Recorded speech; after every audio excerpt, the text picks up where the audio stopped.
origem deste nome, a eclesia. Também agrego a este estudo, igreja é essencial, também do Jonathan Leeman e Colin Hansen.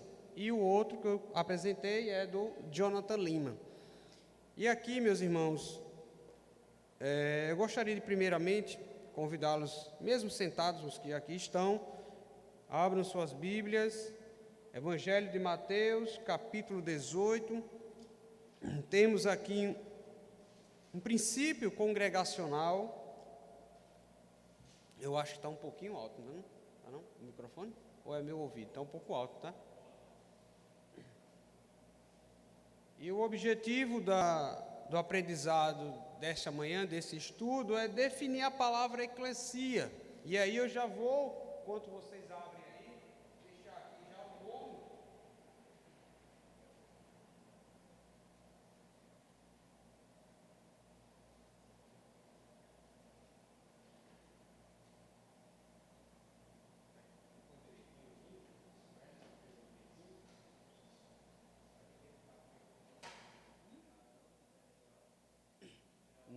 Não precisa não, pode deixar aqui mesmo.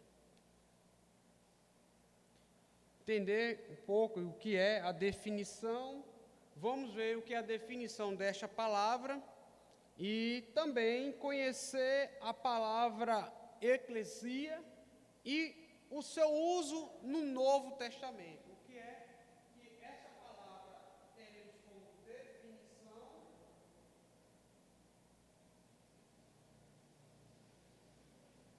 e também o uso no Novo Testamento. Tá? É um dos objetivos nossos nesta manhã.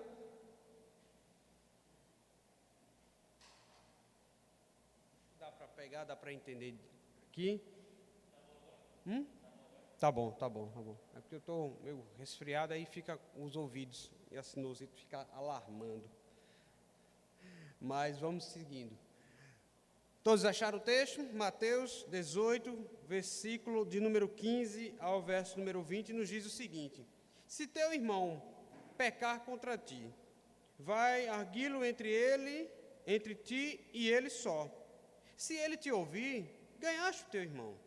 Se, porém, não te ouvir, toma ainda contigo uma ou duas pessoas, para que pelo depoimento de 2 ou 3 testemunhas, toda a palavra se estabeleça. E se ele não os atender, dize-o à igreja. E se recusar ouvir também a igreja, considera como gentio e publicano. Em verdade vos digo que tudo o que ligardes na terra terá sido ligado nos céus, e tudo o que ligardes na terra terá sido desligado nos céus. Em verdade também vos digo que se dentre 2 entre vós sobre a terra concordarem a respeito de qualquer coisa que, porventura, pedirem, ser-lhe-á concedida por meu Pai, que está nos céus.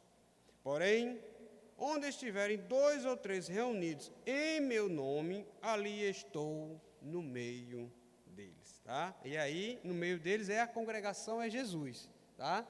Vamos orar mais uma vez, pedindo graça ao Senhor e concordando com a nossa irmã Nalva.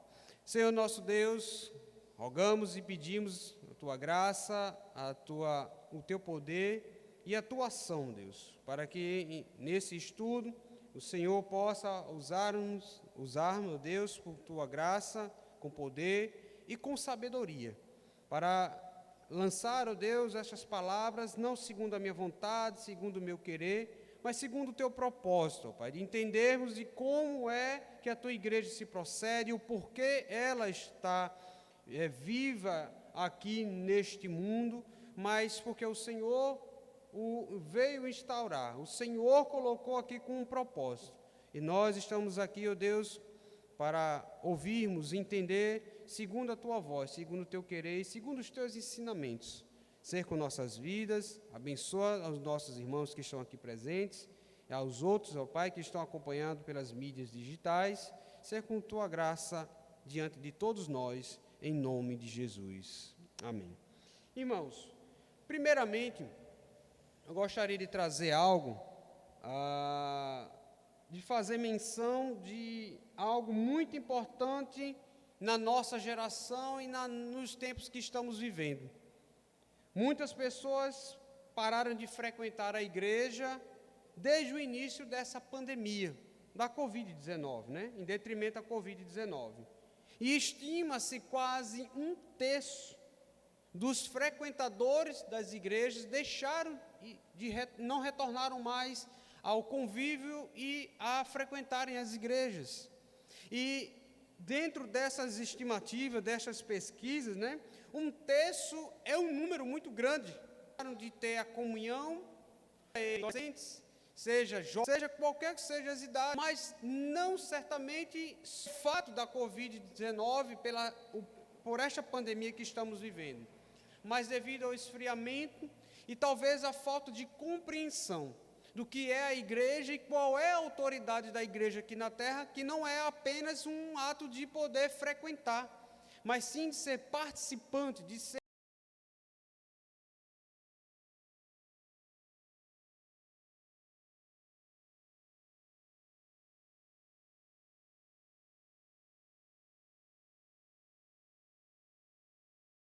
um membro efetivo e de ser, de fato, meus irmãos, de fato precisa ter em mente, todo aquele que frequenta uma igreja, ser participante, é um membro que é participante, um membro que se envolve, um membro que está ali não apenas agarrado, ele é membro, ele tem suas funções, ele tem suas qualidades, ele tem seus dons, e isso deve ser um corpo único, onde Cristo Jesus é o cabeça. É Ele que dá autoridade a essa igreja. Então, meus irmãos, o papel e o dever da igreja, que somos todos nós, somos nós mesmos, é ajudar a estes que não querem mais frequentar, que não reconhecem mais o que era o papel da igreja, qual é o sentido e o significado de igreja. E talvez, para muitos, alguns que saíram, é redescobrir aquele amor, o desejo e o sentido exato do que é ser igreja, e alguns não é nem redescobrir a eles, dá tempo para hoje, porque isso aí são pelos cristãos, confesso, porque os cristãos, estes era uma palavra que depois a pleteais, porque não era aí, como também Atos, capítulo, palavra que saiu do hebraico, tá? Vamos seguindo uma linha de pensamento, de entendimento. E Deus, por sua infinita graça, vai apropriando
o carral, no hebraico, como ajuntamento, congregação, agrupamento, multidão, assembleia e comunidade.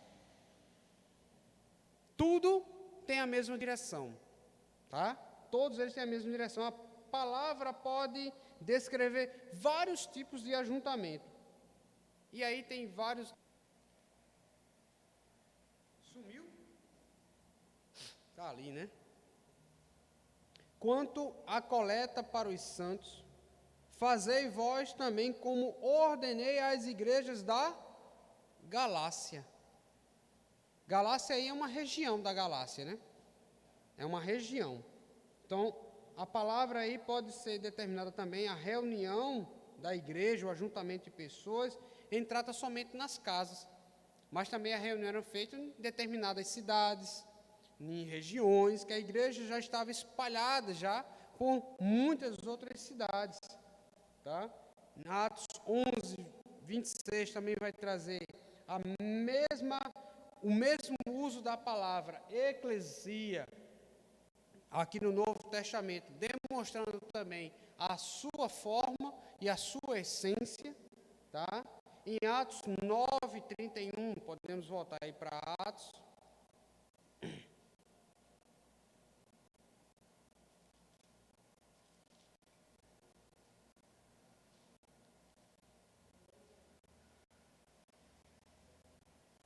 Nós vamos ver a palavra eclesia, a palavra igreja, de um pouco diferente.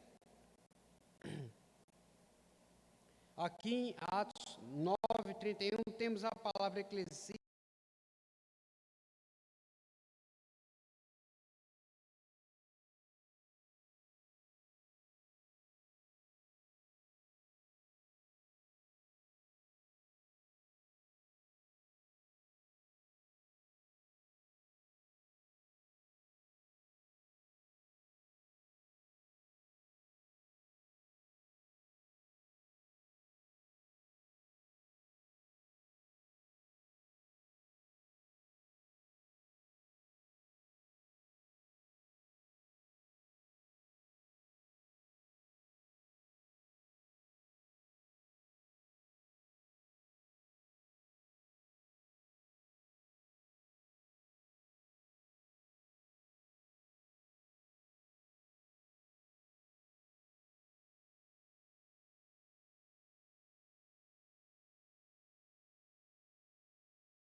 usá-la de forma um pouco diferente.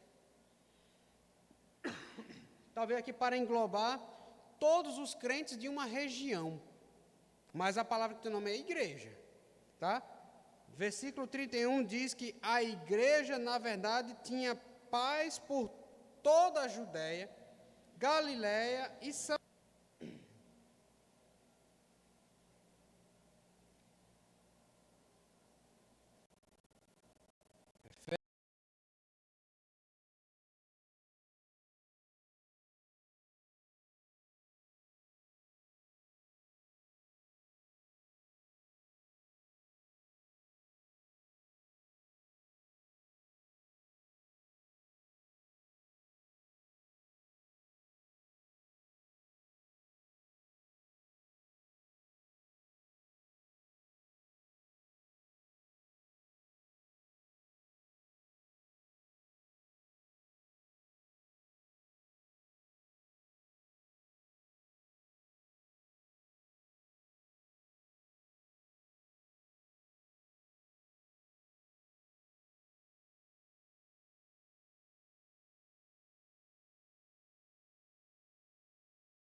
Efésios, capítulo 1, versículo 22, vai mostrar a dimensão que essa igreja tomou conta.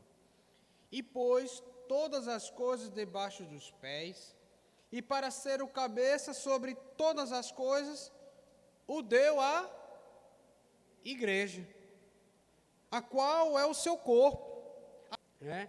Mostrando que a essência, a proporção da comunhão dos verdadeiros cristãos em todos os lugares, em todos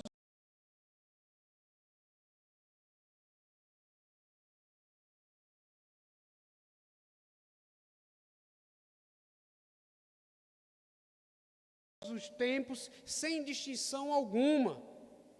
A igreja do Senhor, qual é o seu corpo? Ele é o cabeça e a igreja espalhada no mundo é o seu corpo. Tá?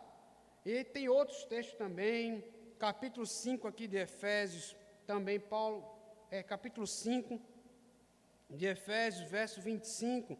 Maridos, amai-vos vossa mulher, como também Cristo amou a igreja e assim mesmo se entregou por ela. Então ele faz a referência aqui já, na conotação, para o lar cristão, para a família cristã, olhando que o homem como cabeça do lar, ele olhe e exerce e execute assim como Cristo é o cabeça da igreja.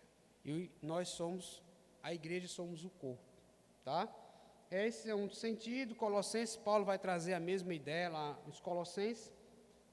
Os que já estão com Cristo, que é como o autor aos Hebreus vai mostrar lá no capítulo 12, os que já estão com Cristo, Hebreus 12, versículo 23, também é uma outra palavra que ele utiliza. Os que já estão com Cristo, ele fala aqui, e igreja dos primogênitos arrolados nos céus, e a Deus, o juízo de todos e de todos os espíritos dos justos aperfeiçoados. Ele fala aí, a igreja, a eclesia, é a igreja dos primogênitos, tá? Os que ainda estão na terra e os que ainda serão salvos. A ênfase aqui é um corpo espiritual universal, único, tá? Invisível, não numa organização terrena, mas ele trata isso aqui da igreja como um organismo espiritual universal, tá? Quando Jesus fala da edificação da sua igreja, ele se refere a este organismo universal, e não a uma denominação só ou uma instituição humana, tá? Veja o que é que ele está falando, o que é esse entendimento. Vamos agora em Mateus 16.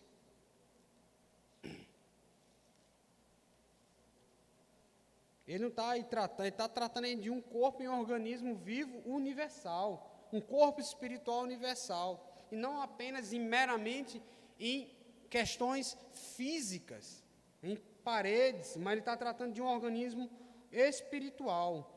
Em Mateus 16, respondendo Simão Pedro, disse, tu és o Cristo, o Filho do Deus vivo. Então Jesus lhe afirmou, bem-aventurado és Simão Barjona, porque não foi carne e nem sangue que te revelou, mas meu Pai que está nos céus. Também eu te digo que tu és Pedro, e sobre esta pedra edificarei a minha igreja, e as portas do inferno não prevalecerão contra ela. Então veja que a menção e a vontade que Cristo mostra para Pedro é de um corpo espiritual e um corpo universal. E a pedra que ele está falando aí não é somente a edificação de pedra de fato mesmo, de paredes, mas de uma igreja viva, uma igreja universal, uma igreja que compreende os preceitos naquilo que o Deus vivo e eterno veio a instaurar aqui. O reino de nosso Senhor Jesus Cristo não é um reino terreno, meus irmãos. Não é uma coroa de rei, uma coroa de ouro para colocar na sua cabeça. E a igreja não deve se comportar como os súditos que têm um rei terreno, mas um rei que governa todas as coisas, um reino universal, não apenas propícios a um rei de uma nação, mas uma nação que ele fala aqui, uma nação espiritual, onde reúne-se todos num único só propósito, de adoração plena ao Senhor, que governa em todo o universo. É a mesma palavra, é o mesmo sentimento, é o mesmo sentido aqui no Brasil, como qualquer outro país que se ajunta e que se congrega, a congregação se reúne e se ajunta com a única autoridade de Cristo, para louvar e engrandecer o nosso Deus. Por essa causa, meus irmãos, desse entendimento, das 114 vezes que a palavra eclesia, igreja, aparece no Novo Testamento, 93 das 114 se refere à reunião de um grupo local. 93 vezes dessas, que se falam de eclesia, se fala de igreja, das 114, 93 se faz menção de reunião local. Tá? Essa forma de emprego, de empregar essa palavra, tida aqui, né, e colocada pelos autores bíblicos, demonstra o que eles entendiam que a igreja significava. Tá? E Deus não faz as coisas à toa. Os homens poderiam ter escolhido a koinos, poderiam ter utilizado as outras palavras que eu citei aqui, koinos, sínodos, éranos, tiassos, mas aprove o Senhor usar uma palavra mais propícia, que era reunir, ajuntar-se. Lembra do problema que eu disse no início? Que um cristão que diz que é cristão, mas ele não tem a capacidade de se reunir com o outro, isso é um sério problema. O ateísmo que se envolve hoje no mundo são pessoas desigrejadas, pessoas que tiveram algum certo tipo de problema e não conseguiu resolver, e vai ficar recluso. Agora eu sou crente, eu creio. Ele não blasfema contra Deus, não traz implicações diretamente com Deus, mas se a gente olhar, de fato tem, porque ele não consegue mais ter comunhão com o próximo. Se eu não consigo ter comunhão com o próximo, como eu vou ter comunhão com Deus? Fica difícil entender. Se o desegrejado, de fato mesmo, ele está em comunhão com Deus. A não ser que ele esteja só por um breve período, para orar ao Senhor, encaixar algumas ideias, pedir direção de Deus, para que volte a ter a comunhão com o próximo, comunhão com a igreja, e depois, de fato, ter a plena comunhão com Deus. Tá? Isso se faz necessário entender. Aqui, meus irmãos, para aqueles que estavam lá na sua época, no início aqui do período que o Novo Testamento foi escrito, no início da igreja aqui no mundo, para eles não é algo que o clero, não era a palavra eclesia, o que significado não era somente para o clero, tá? Para o número de membros, para os oficiais, ou o lugar da reunião que determina se uma igreja cristã é. Se a reunião é feita em nome ou sob a autoridade de Jesus Cristo, ali ele se faz presente. É o versículo 20 do capítulo 18 de Mateus, que nós lemos inicialmente. Ele diz que, versículo 20, porque onde tiverem 2 ou 3 reunidos em meu nome, ali estou no meio deles. A congregação é Cristo. A congregação, o ajuntamento é Jesus envolvido. Ele é o cabeça, nós somos o corpo. E a igreja, como podemos dizer, essa igreja primitiva, ela entendia dessa forma.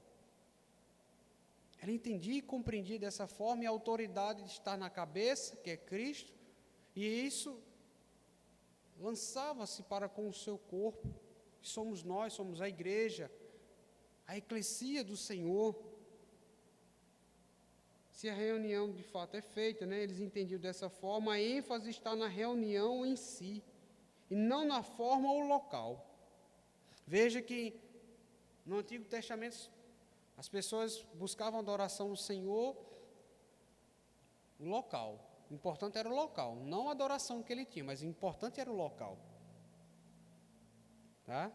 O local, ele também é importante, mas não tanto quanto a adoração, aquilo que busca. Tá? Nós devemos zelar, devemos nos ajuntar. Esse é um local também propício, adequado, mas o local, as 4 paredes, ela não é tão importante, a ênfase não está em si, tanto no local, mas sim na forma, na reunião, como nós fazemos. O que é que adianta termos um templo tão suntuoso, tão organizado, tão bem cheiroso, tão bem arrumado, tão bem cuidado, se nós não entendermos qual o significado e o sentido de estarmos aqui reunidos? Entendeu? Esse é o grande problema que o mundo ainda está envolvido, que não compreende. Para que um templo de Salomão você não entende o que é a igreja? Para que um templo para 10, 15, 20 mil pessoas, você não entende qual o significado de estar ali dentro? Tivemos que exortar um membro da nossa igreja, que certo dia questionou que não tinha mais vontade, não tinha mais desejo de estar congregando conosco lá na congregação, porque tinha uma sala que faltava uma porta. Qual é o sentido de adoração à igreja, estar na casa do Senhor? Outro dia questionaram o pastor Leonardo, porque o pastor Leonardo passava sempre um pouquinho do tempo das pregações.